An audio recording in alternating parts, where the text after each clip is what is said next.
Alerte, alerte, dégauchisation massive de la France en cours. La jeunesse et nous-mêmes sont-ils en train de devenir des énormes racistes, des énormes fachos absolument intolérants? Eh bien, c'est ce que semble dire un sondage de l'IFOP, du moins pour des 15-17 ans, pendant que la LFI est classée enfin à l'extrême gauche par le ministère de l'Intérieur. Eh bien, d'autres sondages nous révèlent que de plus en plus de jeunes tournent vers la droite. Alors, est-ce que ça veut dire quelque chose? Est-ce que c'est une bonne nouvelle, une mauvaise nouvelle? Étant donné que la droite n'existe pas réellement en France, on a juste l'ultra-gauche et la gauche, et puis c'est tout. On a juste soit des socialistes, soit des communistes. Alors que signifie au juste être de droite en France? Est-ce qu'il y a vraiment des jeunes et des Français qui se sentent plus à droite parce qu'ils se rendent compte que la gauche est une fraude, et plus encore en réalité que la politique française est une fraude et que leurs dirigeants se moquent d'eux ouvertement? Parce qu'en fait c'est ça, vos dirigeants ne se cachent même plus pour se foutre de votre gueule. Alors allons-y les amis, trêve de bavardage, on va ensemble analyser ce sondage, ces chiffres avec nos amis Marc Vanguard. On va voir ce qu'en pense LCI, qu'est-ce qu'ils vous disent, comment est-ce qu'ils vous le disent sur la méchante droitisation de la France. On voit ça ensemble tout de suite. Les 15-17 ans ont tendance à avoir des idées de plus en plus conservatrices. Les précisions de Margot Péry. Désorientés politiquement, les plus jeunes penchent de plus en plus à droite. C'est pas que en France quoi, en tout cas c'est un peu de partout et je sais pas pourquoi, mais en tout cas on le voit quand même cette montée. On ne se retrouve Merci Vanessa. plus dans ce paysage politique qui a tendance à vieillir. En 30 ans, le rapport de force s'est inversé. 56% des adolescents, soit un jeune sur 10 de plus, se sentent aujourd'hui de droite. Ils penchent à plus à droite, mais c'est surtout qu'il y a une dégauchisation, puisqu'en réalité... Ah voilà, non, et parce que moi je me disais, ils penchent à droite, alors que là, quand ils ont interrogé les deux Vanessa un peu, voilà, je ne sais pas ce qui se passe, bon, c'est toujours ça Vanessa, c'est toujours le brouillard mental. Et je sais pas pourquoi, mais... Je ne sais pas pourquoi, je le vois, je le sais, je le sens dans mon ventre, mais bon, passons. Non, c'est surtout qu'en réalité, ce ne sont pas vraiment que les jeunes se droitisent, c'est juste qu'il y a une dégauchistérisation en France, et plus à même, comme on va le voir très certainement, eh bien, les jeunes et les gens, en fait, en général, ne croient plus en leurs politiciens. Ils se rendent compte, enfin, selon moi, voilà, et oui, Vanessa, je le sais, je le sens, Vanessa, ils se rendent compte que les politiciens ne sont pas la solution à leurs problèmes et qui sont là uniquement pour leur mandat et pour s'en mettre plein les fouilles. Comment? Eh bien, avec votre argent. De droite. Ils penchent à plus à droite, mais c'est surtout qu'il y a une dégauchisation, puisqu'en réalité, en fait, les jeunes se situent à gauche restent à peu près au même niveau, mais c'est surtout les gens qui se disent de gauche qui, eux, sont de moins en moins nombreux. Plus progressistes que leurs aînés sur les questions d'avortement ou encore d'homosexualité, un sujet résiste, la religion. Ils sont 58% à juger inacceptable sa critique. Le penser c'est quelque chose... C'est inacceptable, mais quelle critique de quelle religion est inacceptable au juste? Eh bien écoutez, on va découvrir maintenant avec notre ami Marc Vanguard ce fameux sondage IFOP. Alors la jeunesse a tendance à se dépolitiser, et ça, cela vient confirmer notre intuition, notre première pensée. Ce n'est pas tant que les jeunes sont de plus en plus à droite, mais ils sont de moins en moins à gauche, et en fait, par extension, ils sont de moins en moins politisés. Alors ça, par contre, je ne le constate pas. Moi, j'ai plutôt l'impression que les jeunes sont de plus en plus politisés, a fortiori, les gauchistes. Moi, mais vraiment, à mon époque, au lycée ou à la fac, mais jamais de la vie, je m'intéressais, enfin, du moins, pas plus que de raison, à la politique. Alors que là, vous allez dans une fac de sociologie, de psychologie, voilà, entre les ACAB et le symbole anarchiste, il y a un poster et du grand molachon, quoi. Et surtout, il y a un culte de molester tous ceux qui ne sont pas d'accord avec nous. Et ça, tout de même, enfin, historiquement, pour ne pas reprendre un phénomène du siècle dernier, historiquement, c'est tout de même inédit qu'il y ait autant de passions déchaînées, notamment chez les jeunes, à vouloir diaboliser et déshumaniser le camp adverse, jusqu'à en faire presque des animaux, et hop, à shooter dans leur carotide, si vous voyez de qui je parle, qui commence par Charlie et qui finit par Kirk. Alors, 45% des jeunes de 15-17 ans se disent proches d'aucune formation politique, contre 25% des adultes. Si tu me dis que tu n'as aucun atome crochu avec aucun parti politique en France, eh bien, pour moi, ça veut effectivement dire que tu es de droite, puisqu'ils sont tous de gauche. Donc oui, par élimination, si on procède par élimination, s'ils ne te plaisent pas, si personne ne te plaît dans les partis et dans l'hémicycle de l'Assemblée, effectivement, ça veut peut-être dire que tu es peut-être de droite, ou au moins que l'on peut te sauver, ou au moins que tu as conscience que tout ça est une énorme fumisterie. Aujourd'hui, aujourd'hui, un tiers des jeunes ne se positionne pas politiquement sur un axe gauche-droite contre 18%, ah oui, en 1994, donc 18% contre 33%. Et ça, pareil, c'est intéressant parce que le libertarianisme, eh bien, à la Javier Milei, par exemple, le minarchisme, eh ben, c'est justement un paradigme qui vous oblige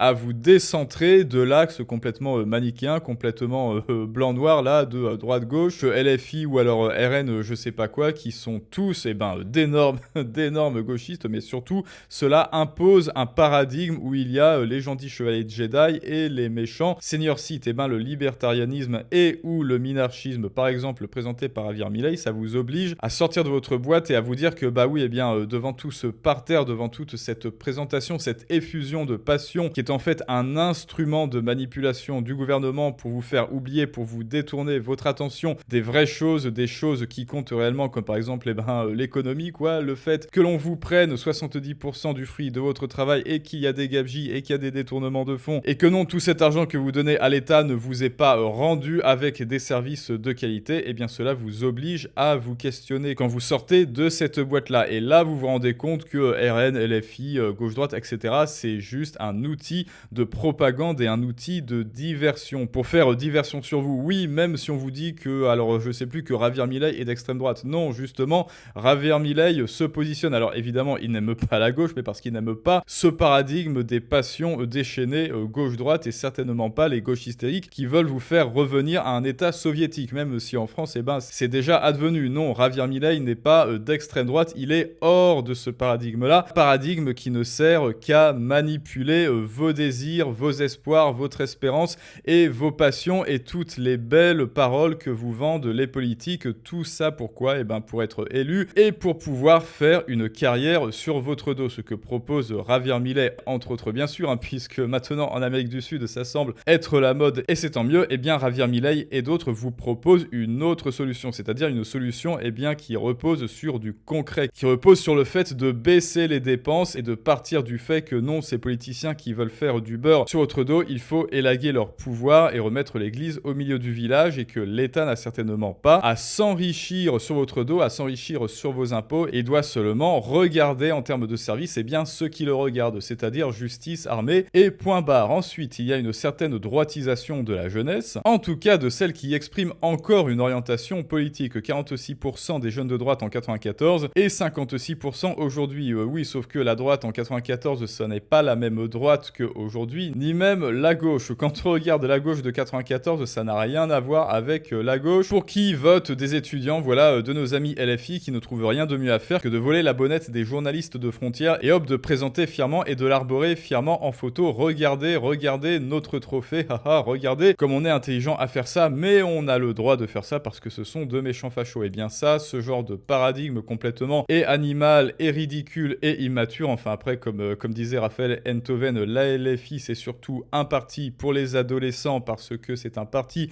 qui vous propose de vous rebeller pour exister et c'est exactement à leur insu, malgré eux, ce que font ces post-adolescents à leur université. Vous le voyez, tout cela est complètement inane et n'a aucun sens. En réalité, cela n'a rien à voir avec la politique. La politique aujourd'hui n'a plus rien à voir avec la politique. Cela a tout à voir avec un comportement de retour à idiocratie et à un état de nature, à un état animal. Et cette photo en est justement la preuve avec les Jedi et les senior Sith. Ensuite, une droitisation à nuancer donc, comme on l'a dit, d'autant plus comme on l'a perçu, d'autant plus qu'elle touche bien plus les hommes que les femmes. Alors ça, est-ce qu'on en parle est-ce qu'on en parle de ça, du fait que, bah oui, effectivement, les femmes, non, allez, pas sur ça, même si évidemment notre amie Vanessa est notre meilleure amie, on le sait. Toutes les femmes ne sont bien sûr pas les Vanessa, mais Vanessa a ceci d'exceptionnel ou d'exceptionnellement normal, plutôt qu'elle se précipite sur toutes les idées partagées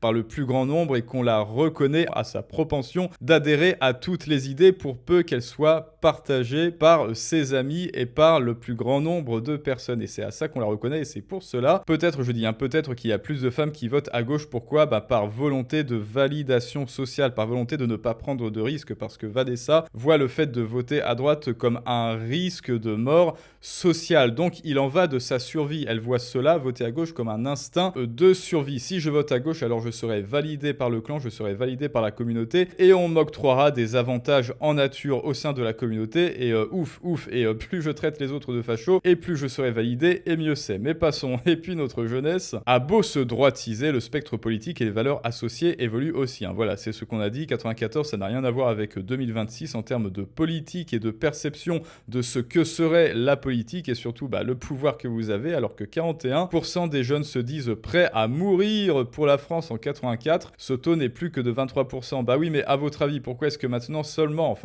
pour moi c'est déjà gros, pourquoi on est passé de 41% à 23% de gens qui sont prêts à mourir pour la France? Est-ce que ça serait pas à cause des représentants officiels de la France qui sont peut-être un peu moins inspirants et qui cherchent juste, comme on l'a dit, à institutionnaliser absolument tous les services qui traînent pour faire du beurre sur votre dos? Est-ce que vraiment tous ces dirigeants et ces hauts fonctionnaires qui sont juste une pseudo-élite, parce que dans un monde soumis aux lois du marché, au laisser-faire et à la main invisible, ça ne serait pas l'élite, mais ça se serait des simples paysans, bisous bien sûr à tous les paysans, ce serait de simples roturiers, ces gens dans un monde normal et soumis aux lois du marché. Est-ce que vous pensez vraiment que les Français sont inspirés par de tels gugus? Eh ben écoutez, dites-le moi si ces gens vous inspirent, parce que moi pas. Alors oui, les jeunes se déclarant de droite sont plus nombreux à se déclarer, mais est-ce qu'ils savent vraiment ce que c'est être de droite? Parce que s'ils se disent oui, je vote LR, bon bah voilà quoi, prêt à se sacrifier pour la patrie, jusqu'à 34% pour les jeunes se disant d'extrême droite. Et pareil, moi je ne sais pas qui est l'extrême droite, parce que si c'est le RN, eh ben ils risquent,